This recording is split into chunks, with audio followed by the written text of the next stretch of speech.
सारे ये जो संत थे, जब तक वो व्यवस्था के अधीन थे, वो परमेश्वर की संतान नहीं हो सकते, बाइबल कहती है। इसीलिए मूसा, जिसके द्वारा व्यवस्था दी गई, जो पूरे जीवन विश्वास योग्य रहा, मगर एक आज्ञा नहीं मानी, प्रभु ने कहा अब तू वाचा के देश में प्रवेश नहीं कर सकता। And the Lord said, now you will not enter the promised land. क्यों?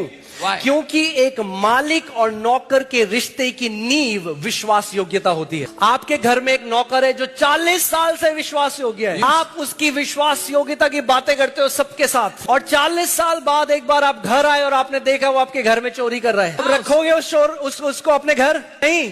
क्यों? क्योंकि विश्वास योग्य नहीं रहा। मगर यीशु ने एक दृष्टांत बताया कि एक पिता के 2 पुत्र थे। उड़ाऊ पुत्र पिता से दूर चला गया, पाप में जीने लगा, खराब लाइफस्टाइल में रहा, मगर जब वापस आया तो पिता ने गले लगाया, चूमता रहा, उसको अंगूठी पहनाई, उसको एक नई ड्रेस पहनाई, उसको अपनी सैंडल पहनाई। क्यों? क्योंकि वो नौकर नहीं, वो बेटा था।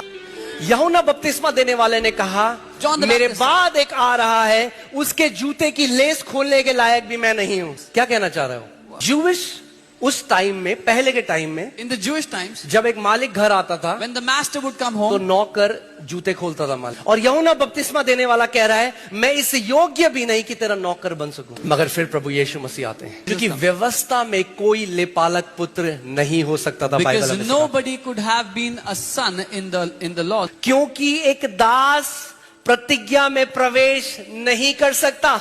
अगर हम सुसमाचार नहीं समझेंगे तो पिता के पास जाने का हियाव भी नहीं होगा।